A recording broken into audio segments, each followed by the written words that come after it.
સ્વાગત છે point of Bharat media TV પર સત્યની દરેક પળ। અમદાવાદમાં ખોટી ઓળખ અને નકલી દસ્તાવેજોના આધારે પાસપોર્ટ મેળવવાના મોટા કૌભાંડનો પર્દાફાશ। મૂળ ઉત્તર પ્રદેશના ફૈજાબાદનો યોગેન્દ્ર કુમાર રામકુમાર મોરૈયા ખાન અબ્દુલ રહેમાન અબ્દુલ કરીમ ખાન નામ ધારણ કરી વર્ષોથી અમદાવાદમાં રહેતો હતો।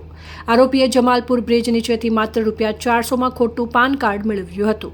પાન કાર્ડના આધારે નકલી આધાર કાર્ડ, ચૂંટણી કાર્ડ અને રેશન કાર્ડ સહિતના ભારતીય કિંમતી દસ્તાવેજો તૈયાર કર્યા હતા। સૌદી અરેબિયા કમાવવા જવાના હેતુથી આરોપીએ અમદાવાદના ગુલબાઈ ટેકરા સ્થિત રિજનલ પાસપોર્ટ કચેરીમાં નવા પાસપોર્ટ માટે અરજી કરી હતી। પાસપોર્ટ ઓફિસમાં ચકાસણી દરમિયાન આરોપીના અસલી નામે લખનૌથી વર્ષ 2010થી 2020 દરમિયાન જારી થયેલો જૂનો પાસપોર્ટ મળી આવતા સમગ્ર કૌભાંડ બહાર આવ્યું। વર્ષ 2011માં પ્રેમલગ્ન બાદ કાયદેસરની ધર્મ પરિવર્તનની પ્રક્રિયા કર્યા વિના નકલી નિકાહનામું બનાવી આરોપી દાણી લીમડા વિસ્તારમાં રહેતો હોવાનું તપાસમાં સામે આવ્યું। અમદાવાદ શહેર એસઓજી ક્રાઇમ બ્રાન્ચે સમગ્ર કૌભાંડનો પર્દાફાશ કર્યો। પોલીસે પંચોની હાજરીમાં તમામ નકલી દસ્તાવેજો કબજે કરી ડિજિટલ પુરાવા એકત્રિત કર્યા। સમગ્ર રેકેટમાં અન્ય કોઈ વ્યક્તિ અથવા દસ્તાવેજ બનાવનારાઓ સંડોવાયેલા છે કે નહીં તે દિશામાં એસઓજી ક્રાઇમ બ્રાન્ચે વધુ તપાસ હાથ ધરી। રિપોર્ટર વિપુલ ઠાકોર।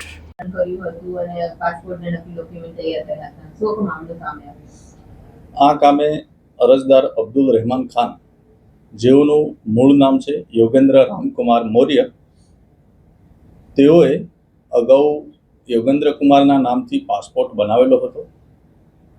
મીનવાઇલ યોગેન્દ્ર કુમારે ખુશનુમા બાનુ સાથે, જે મૂળ ફૈજાબાદના રહેવાસી છે, એમની સાથે લગ્ન કર્યા। લગ્નના આધારે એને નિકાહનામું તૈયાર કરેલું હતું। નિકાહનામામાં અરજદારનું અબ્દુલ રહેમાન ખાન નામ ધારણ કરેલું।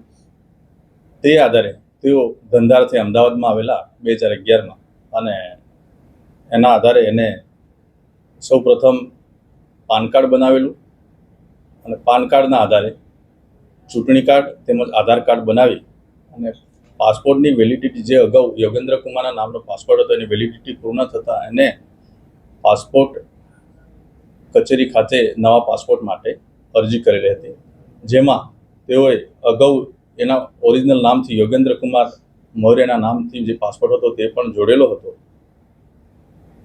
આ આરોપીએ જે પાસપોર્ટ માટે અરજી કરી એ દરમિયાન પીએસપી સિસ્ટમમાં એનું મૂળ નામ યોગેન્દ્ર કુમાર હતું અને અગાઉ પાસપોર્ટ અલગ નામથી ઇસ્યુ કરાવેલો છે તેવી હકીકત ખુલવા પામેલી। તે આધારે ક્ષેત્રીય પાસપોર્ટ કચેરી દ્વારા ઇન્કવાયરી આપવામાં આવેલ હતી। ઇન્કવાયરીના અંતે નિકાહનામાના આધારે તેને અલગ અલગ બનાવટી આઈડી બનાવેલાનું તપાસમાં ખુલતા સરકાર તરફે પીઆઈ શ્રી સીબી ચૌહાણનાઓએ ગુનો રજીસ્ટર કરાવેલ છે। હાલ આ ગુનાની તપાસ ચાલુ છે।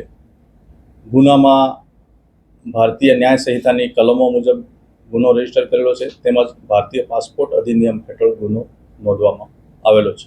સાહેબ, આરોપીની પૂછતાછમાં શું સામે આવ્યું? આવું કરવા પાછળનું કારણ શું હતું? આરોપીએ પ્રાથમિક પૂછપરછ દરમિયાન એવું જણાવેલું છે કે તેમને નિકાહનામાના આધારે જે નામ ધારણ કરેલું છે તેમાં તેઓ પોતે ધંધાર્થે સાઉદી અરેબિયા જવાના વિચારમાં હતા, એટલે આ લોકોએ પાસપોર્ટમાં આ નામ ધારણ કરીને અરજી કરેલાનું જણાય છે। કેટલામાં આ બનાવટી ડોક્યુમેન્ટ એને બનાવ્યા હતા? પ્રાથમિક રીતે પૂછતા સૌ પ્રથમ એને જે પાન કાર્ડ બનાવ્યું છે ₹400 આપીને બનાવેલાનું હકીકત બતાવે છે, પરંતુ હજી વિશેષ પૂછપરછ ચાલી રહી છે।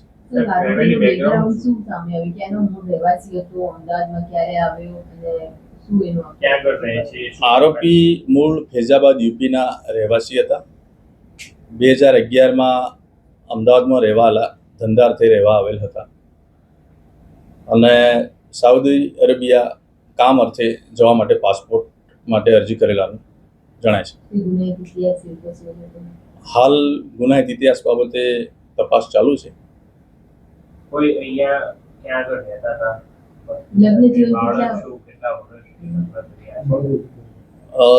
લગ્ન જીવન દરમિયાન એમના 3 બાળકો છે।